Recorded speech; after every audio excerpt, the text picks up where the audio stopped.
अस्सलाम वालेकुम नाजरीन, काम की बात के साथ हामिद खान अल-मशरिकी। नाजरीन, एक तो अच्छी खबर ये है कि अज़हर मशवानी जो इमरान खान के सोशल मीडिया के हेड हैं और इमरान खान के फोकल पर्सन भी हैं, वो खैरियत से अपने घर पहुंच गए हैं। 7-8 दिन से उनका कोई पता नहीं था और बहुत सारी तशवीश पाई जा रही थी। तो ये है कि अच्छी खबर है कि वो अपने घर पहुंच गए हैं। बहरहाल मैं ये कहूँगा कि जिन्होंने भी उनको उठाया और इस तरह गैर कानूनी एक तरह से हब्से भेजा में रखा, इस तरह के इक़दामात से ना तो जमहूरियत को कोई फ़ायदा होता है, ना आवाम के अंदर कोई अच्छे जज्बात पैदा होते हैं। सो इस तरह के इक़दामात से हमेशा एहतियात करनी चाहिए। कि पाकिस्तान इस तरह के इक़दामात या इस तरह के हालात का किसी भी सूरत में मुतहम्मिल नहीं हो सकता है। दूसरी बात जो अहम तरीन अभी तक सूरत चल रही है, सुप्रीम कोर्ट का बेंच टूटते टूटते अब 3 मुअज़्ज़ज़ जजों पर रह गया है और अब 3 जजों के साथ जो है वो उसकी हियरिंग अब चल रही है। जस्टिस मुनीब, जस्टिस इजाज़ुल हसन और चीफ जस्टिस उमर अता बंदियाल साहब। और नज़र आ रहा है कि उन्होंने अटॉर्नी जनरल हों या इलेक्शन कमीशन के लॉयर हों या अब हुकूमत की तरफ से जो आ रहा था मुतालबा और पाकिस्तान बार काउंसिल की तरफ से भी कि किसी हर सूरत में फुल कोर्ट बनाया जाए और इसको फुल कोर्ट में हियरिंग की जाए, तो उससे उन्होंने उसको मुस्तरद कर दिया है सुप्रीम कोर्ट ने। और बिलाशुबा एक तरह से कानूनी नुक्ता निगाह से तो उसमें कोई मसला नहीं है। सुप्रीम कोर्ट और चीफ जस्टिस के पास पूरा इख्तियार है कि वो किस अंदाज में इस मुकदमे का फैसला सुनना चाहते हैं या इस मुकदमे को देखना चाहते हैं।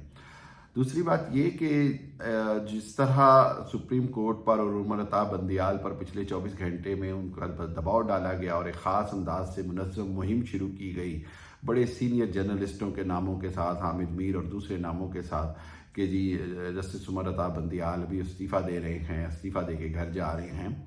तो ये बड़ी ख़तरनाक मुहिम थी और एक बड़ी ख़तरनाक मैं कहूँगा कोशिश थी, बड़ी घिनौनी कोशिश थी उनको दबाव में लाने की। तो वो उससे बाहर आए, उन्होंने कोई इस दबाव का असर नहीं लिया।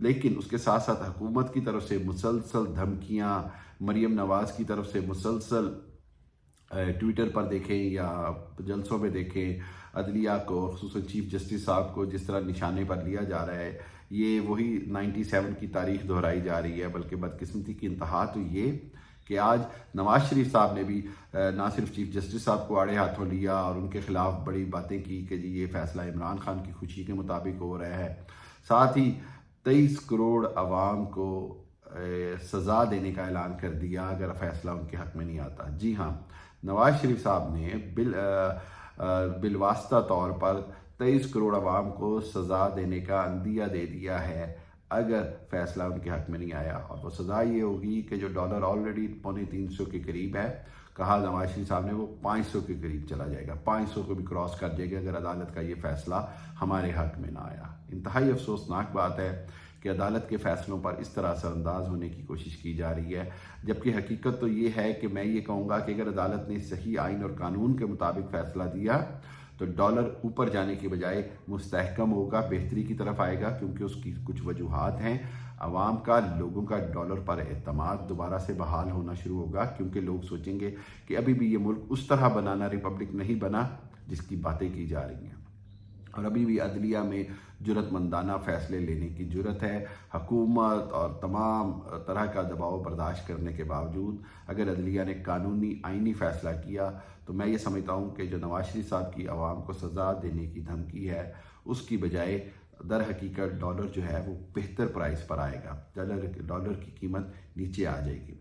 बहरहाल देखते हैं कि क्या होता है, लेकिन ये नज़र आ रहा है कि अगले हफ्ते के अंदर 2 से 3 दिन में अदलिया की तरफ से पंजाब और KPK में इंतखाबात कराने के हवाले से भी फैसला सामने आ जाएगा।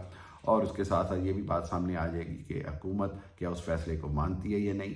अभी तक के जो हालात और आसार नज़र आ रहे हैं कि हुकूमत इस फैसले को मानती नज़र नहीं आ रही है। तो देखना पड़ेगा कि हुकूमत के क्या इरादे हैं और अदलिया क्या आइन और कानून की बालादस्ती के मुताबिक फ़ैसला कर पाती है या नहीं। अल्लाह ताला पाकिस्तान का हामी और नासिर हो। अल्लाह हाफ़िज़।